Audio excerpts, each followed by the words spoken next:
Muy buenas tardes, amables auditores. Nuevamente junto a ustedes, Tania Córdoba, Marcelo González y quien les habla, Enrique Cordobés, para recordarles que la vida es bella y comentar buenas noticias que nos ayuden a mirar el futuro con optimismo. En el sitio web Paso a Paso, el mapa regional, el visor en tercera dimensión y las curvas de casos de COVID-19 por cada 100.000 habitantes, nos confirman una alta concentración en Valparaíso y sus comunas más habitadas, que nos mantendrán por todo enero probablemente en la fase 2 de transición, si es que no regresamos a cuarentena. La buena noticia es que ayer llegaron a nuestro país 88.725 vacunas Pfizer y BioNTech y que sumada a las siguientes remesas de la vacuna Sinovac, que viene desde China, se espera proteger a 15 millones de personas durante el primer semestre. Así que a mediados del segundo semestre podríamos, Dios mediante, comenzar a vivir una nueva normalidad. Un día como hoy, un 14 de enero de 1973, se transmitió por cadena mundial vía satélite el concierto Aloha from Hawaii de Elvis Presley, dirigido a las audiencias de Asia y Oceanía. También, un 14 de enero del año 1994, los presidentes de Estados Unidos, Rusia y Ucrania firman un acuerdo para eliminar todos los misiles nucleares estratégicos de la ex Unión Soviética. Dos buenas noticias ocurridas hace 50 y 25 años. La primera, un gran paso comunicacional que ha convertido al mundo en un pañuelo.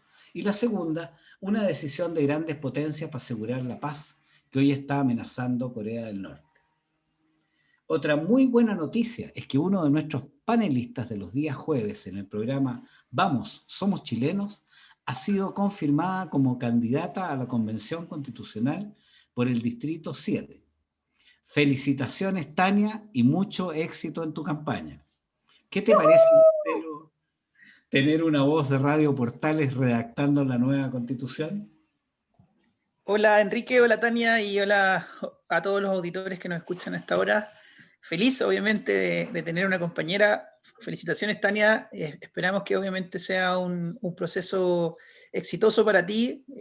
Yo lo que te conozco creo que va a ser una muy buen aporte en este proceso, así que muchas felicitaciones y esperamos tenerte ahí o tener tu firma al final del proceso en esta nueva constitución. Gracias, chiquillos, por su apoyo. Estaba buscando mi pañuelito celeste. Ah, muy bien, muy bien. Fue un proceso arduo, complejo, harta pega.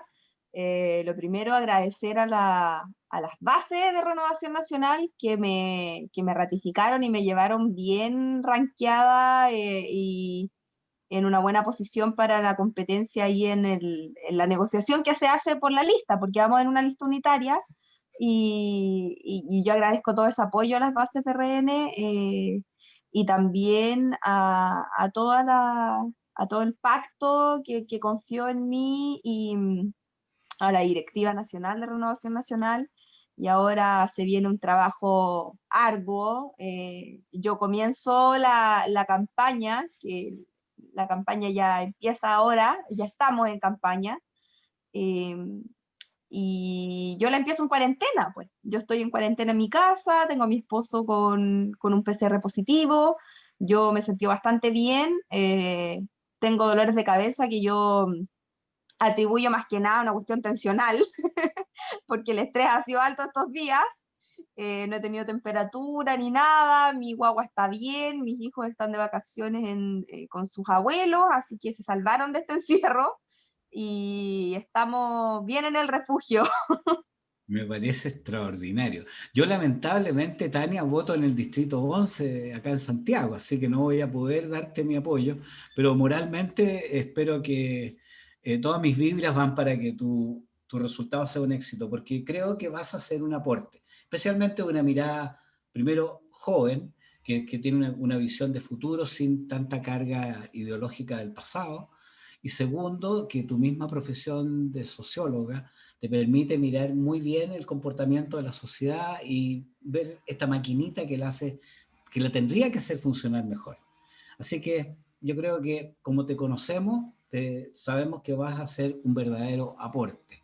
Y yo quería comentarle a nuestros auditores que este año va a ser un año de importantes procesos electorales. Y sería bueno recordar algunas fechas claves que se nos vienen por la prueba. El próximo 11 de abril, el domingo después de Semana Santa, tenemos que ir a votar para elegir los mejores candidatos a convencionales constituyentes, alcaldes, concejales y por primera vez gobernadores regionales. Pero eso no para ahí. El domingo 4 de julio, Día de la Independencia de los Estados Unidos, es casi seguro que habrá primarias de diputados, senadores y candidatos presidenciales. En estas primarias participan solamente los inscritos en los partidos que postulan candidatos. Y el domingo 21 de noviembre, elecciones generales de nuevo. Deberemos elegir quién gobernará Chile por el periodo 2022-2026 y también quiénes ingresarán esta vez a renovar el Parlamento. ¿Por qué digo renovar el Parlamento? Porque hay una ley que todos conocen de que ha impedido las reelecciones, con lo cual van a haber muchas caras nuevas en el Parlamento, lo que también es una muy buena noticia. ¿No te parece, Marcelo? Sí, sí, hay harto movimiento electoral este año, lo que me parece bastante interesante. Para el proceso constituyente, entiendo que se oficializaron cerca de 3.400 candidaturas para 155 cupos, así que va a estar muy, muy interesante. Es bueno que haya participación, que haya interés de querer participar de este proceso tan importante. Y obviamente lo que viene después en términos de alcaldes, de gobernadores, que también hay tareas importantes y lo hemos conversado antes respecto a cuál finalmente va a ser su labor, cuál va a ser el real impacto que va a tener el gobernador en este nuevo rol también. Así que hay harto que conversar. Y yo quisiera decir algo, así como nombraste el 4 de julio, el Día de la Independencia, también hay que recordar que el 2015 se ganó la primera Copa América. Uno como futbolero, imposible olvidarlo. Así que no, bien interesante. Y obviamente las elecciones presidenciales también. Hay muchos candidatos. Hace poco se subió la Paula Narváez como candidata del bacheletismo por la oposición. Y obviamente de la derecha también han habido movimientos interesantes. Así que hay una conversación bastante interesante en ese proceso que se viene. A mí se me había olvidado la fecha de cuando ganamos la Copa América. Eso es una noticia casi tan buena como los 2 últimos triunfos consecutivos de Santiago Wanderers. Así que yo creo que no nos podemos dejar de alegrar por ese tipo de cosas. Pero hablando un poco más en serio, si tú estás diciendo, si no me equivoco, uno de cada 20 candidatos a la convención constituyente va a ser elegido. Más o menos, Claro, ¿no es cierto? exactamente. De hecho, un poco menos. O sea, digo, uno cada 20 y tantos, 23 por ahí. Así Mira, que va a estar bien interesante. Ya hay distritos donde va mucha gente. O sea, yo no sé cómo lo van a hacer con el pliegue. Vamos a tener que aprender a hacer origami con el tremendo voto que se viene. Ese va Así a ser que un desafío. hay mucha gente que se va a perder entre todas las listas, digamos, lamentablemente. Debe ser un mar de candidatos.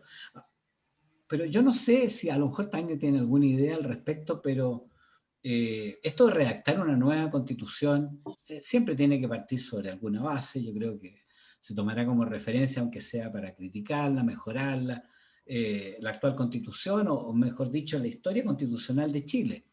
El método de trabajo yo creo que es el más complejo, porque tú puedes ir atacando por temas o formalmente por capítulos. Entonces, cuando tú te metes en el entramado constitucional, uno se comienza a perder un poco ahí entre las definiciones básicas, el presidente, el Congreso, justicia, Fuerzas Armadas, en fin. Todos esos temas son muy, cada uno complejo por sí solo. Entonces, no sé cómo atacar este tema. Yo creo que tienen que establecer un reglamento, está claro que se va a votar y que por 2/3 se aprueba cada artículo, pero ¿por dónde van a partir? ¿Cómo ir partiendo la torta o ir haciendo la receta de esta torta? No sé qué se te ocurre a ti, Tania, o qué es lo que han conversado algunas personas que están más relacionadas con la convención.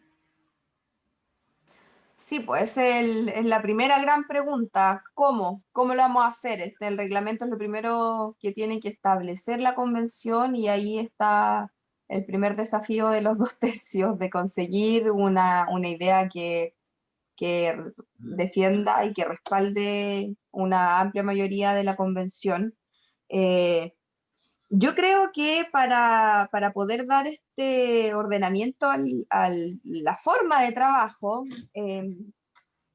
lo apropiado es establecer esto por artículos, y obviamente la constitución que tenemos actualmente es la base. O sea, empezamos en hoja en blanco en el sentido en que vamos a redactar desde cero, pero tenemos una tradición constitucional que no se puede olvidar. Estamos criados en un sistema político que nos ha ido tenemos arraigadas ciertas conductas, entonces hay discusiones que obviamente no parten de cero.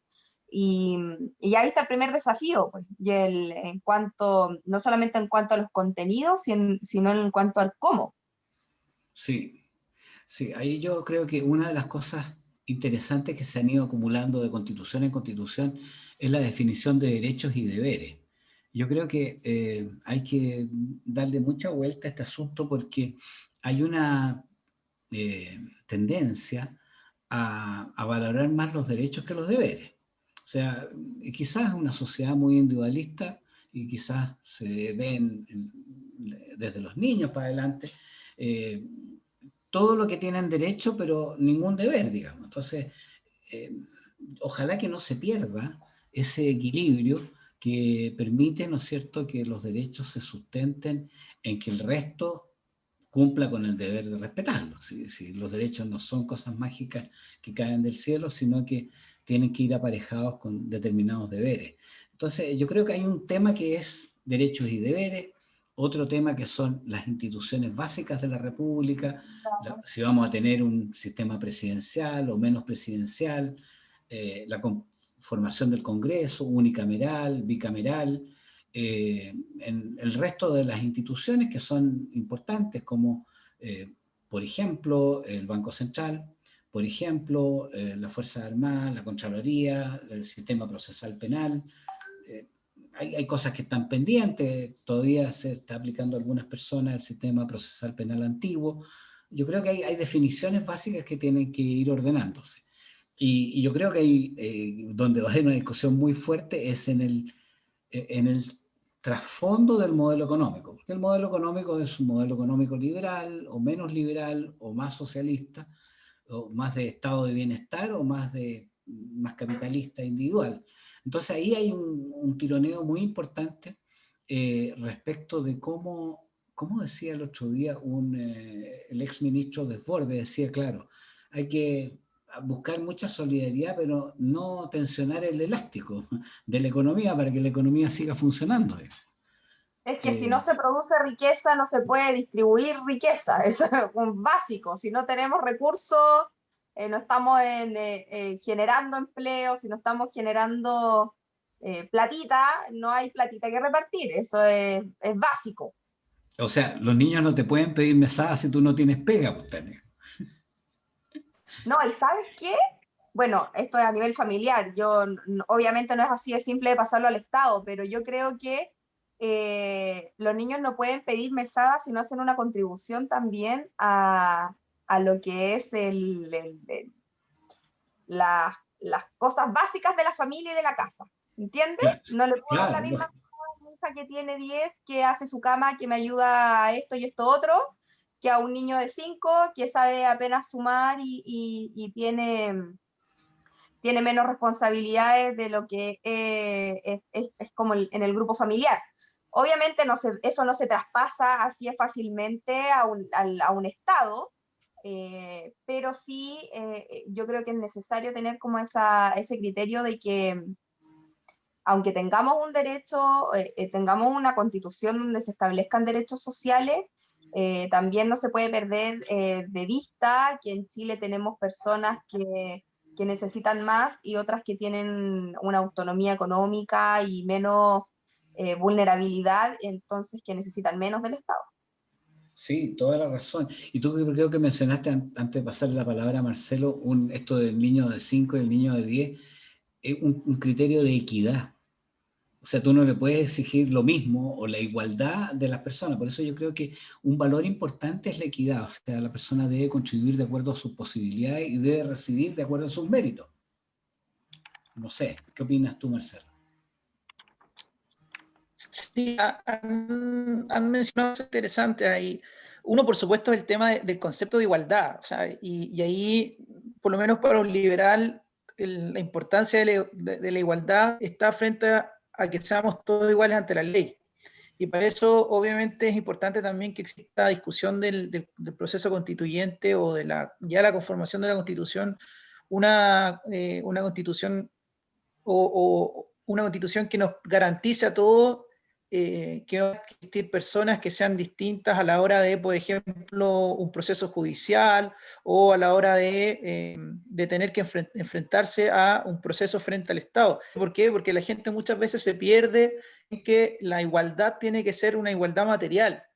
Yo creo que una de las cosas positivas que ha tenido la sociedad o que ha permitido el progreso de Chile en estos 30 años es que hemos sido capaces de también focalizar nuestros recursos, entendiendo que Chile no es un país rico, sino que todo lo contrario, Chile es un país pobre, que ha sido capaz de aprovechar ciertas ventajas, entre esos obviamente el libre mercado, para poder aportar y colaborar con los más necesitados. Y yo creo que lamentablemente también hemos entrado un poco a esto de la trampa de los ingresos medios, de creer que somos más ricos de lo que somos, y hemos perdido un poco ese foco y hemos tratado de llevarnos más a la universalidad, cosa que termina siendo tremendamente regresivo, sobre todo en la sociedad que tenemos, que es una sociedad que tiene esta falencia o este problema de la desigualdad más de lo que quisiéramos. Sí. Que también eso quede bien interiorizado o constitución, que sigamos siendo eficientes con los recursos. ¿Estás con problemas de señal, parece, Sí, Marcelo? sí, es que como él está desde allá en el sur, Perfecto. No sé si ahí me escucho mejor. ahí sí, ahí pasaste Sí. el peaje de la ruta, no hay problema. Perfecto. No, para cerrar la idea, lo que yo comentaba finalmente que me parece interesante que podamos no perder lo que también nos ha permitido progreso, que es ser eficiente con los recursos. Creo que Chile no es un país rico, todo lo contrario, es un país pobre que ha sabido ser capaz de salir, o sea, de aprovechar ciertas ventajas comparativas, pero no podemos quedarnos con la idea de que tenemos que dar universalidad en todo porque eso termina siendo totalmente regresivo al final del día. Sí, ahí yo creo que hay un concepto que usan los economistas que es bien interesante, el de la igualdad de oportunidades. O sea, que todos tengan la oportunidad de hacerlo, pero que tú tengas la oportunidad no te da derecho a que sin tener los méritos puedas lograr lo que otra persona con mucho más esfuerzo ha logrado. Entonces ahí hay un tema de que la igualdad es la partida de la carrera. Cuando Exactamente. dicen, y Y después de el hecho, que llega primero es porque se esforzó más, se entrenó más, tenía más capacidades y merece ser primero.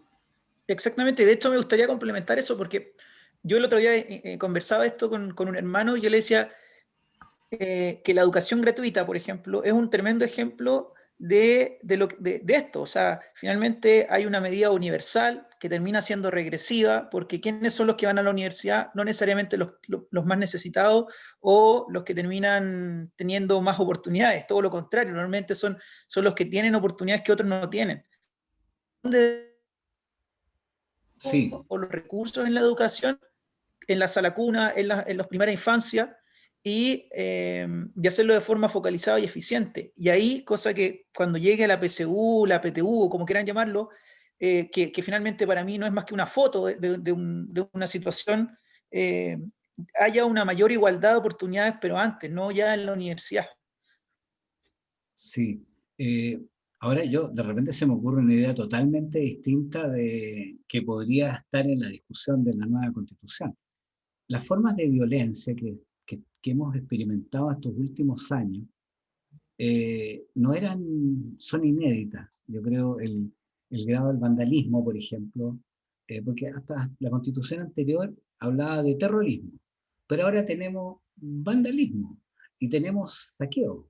Yo creo que ese tipo de nuevas formas de violencia deberían ser contempladas en la constitución de manera que no sean permitidas, porque si queremos vivir en un régimen democrático, eso parte por el respeto de la otra persona, por el respeto a la propiedad privada, por el respeto y por el uso de armas lícitas para enfrentarse. Yo puedo no estar de acuerdo con una persona y buscar mis mejores argumentos para convencerla, pero no, eso en ningún caso me faculta para utilizar un medio violento para que me encuentre la razón, digamos, y comenzar a apretarle la nariz hasta que me diga que sí.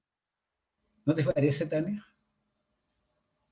O sea, hablando de violencia como forma de someter al otro y convencerlo, o de acallarlo más bien, no puedo estar más de acuerdo contigo. De hecho, ayer estuvimos afuera, yo no estuve porque estoy en cuarentena, pero como movimiento y como Frente por la Defensa de la Vida, estuvimos afuera del Congreso y lo que vivimos fue eso.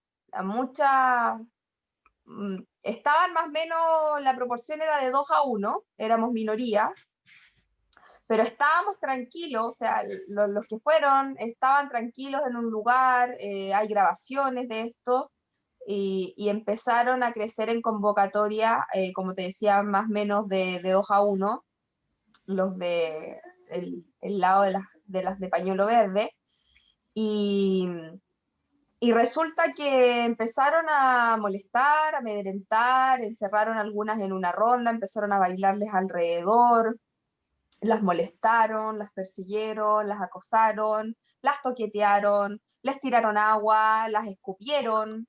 Y estamos hablando de la primera vez que nos juntamos afuera, es la primera vez en que está en tabla en la comisión de mujer en la Cámara de Diputados el proyecto de aborto libre hasta las 14 semanas, y vimos una muestra de falta de diálogo, de falta de apego a las reglas democráticas, de no respetar a las otras mujeres, porque estamos hablando de mujeres que agreden a mujeres en la vía pública. Entonces me parece una inconsecuencia tan grande el decir que estás defendiendo a las mujeres y agredir a las mujeres en eso, que no puedo estar más de acuerdo en que lo que necesitamos es dejar de estar pensando y validando que medidas violentas son medidas válidas en una democracia. Sí, toda la razón. A mí me preocupa mucho el que eso se quede sin sanción. Ahí también habría que ver el tema que ilumine, porque una de las dificultades más grandes de redactar una idea constitucional es que tú no caigas al nivel de la ley. O sea, tú tienes que establecer en abstracto un concepto que le dé a la ley el enrutamiento para seguir un determinado camino, pero no puedes regular en la Constitución todos los detalles porque si no se convierte en una ley, digamos. Ese es también un problema complejo que se va a enfrentar, no solamente las ideas opuestas que estén respecto a un determinado tema, sino que cómo redactar eso, y ahí están los especialistas en derecho constitucional, de que puedan establecer un marco de referencia para que después la ley se oriente por la Constitución.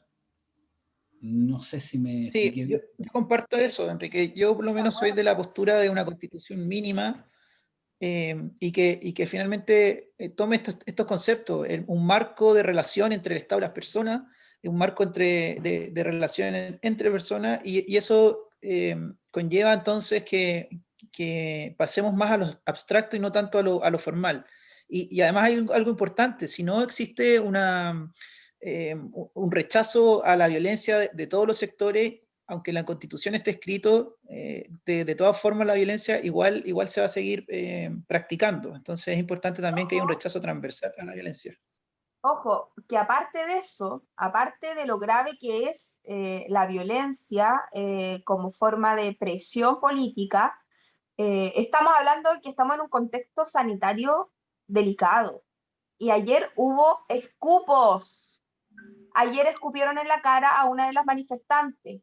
Mujeres que estaban sin mascarilla escupieron en la cara a las manifestantes que estaban haciendo barrera humana solamente, en silencio, con sus mascarillas y sus pañuelos celestes. Entonces esa cuestión no puede ser validada. No es una forma estar por la violencia y además incumpliendo las normas básicas de salubridad que están regulándonos en este momento. No puede ser. Toda la razón, Tania. Mira, se nos va el tiempo y vamos a tener que ir, como es habitual, pero podemos continuar en la segunda parte esta misma conversación que está tan interesante. Y bueno, en este programa zarparemos de Valparaíso con rumbo norte. A medida que avanzamos, el mar se va aplanando y la navegación se torna apacible. La costa se pone árida y la temperatura ha subido a 26 grados cuando arribamos a fondear en el puerto del Callao. Protegido por la isla San Lorenzo de las marejadas del suroeste, el puerto del Virreinato del Perú sigue siendo uno de los más importantes de América. Una vez que hayamos bajado a tierra, tenemos que visitar el Museo Naval y el Castillo del Real Felipe. Y después pegarnos una arrancada al barrio Miraflores de Lima y degustar la exquisita comida peruana. En nuestra pausa musical de hoy, les invitamos a escuchar La Flor de la Canela, en la voz de Plácido Domingo, quien evoca la memoria del viejo puente, del río y la Alameda.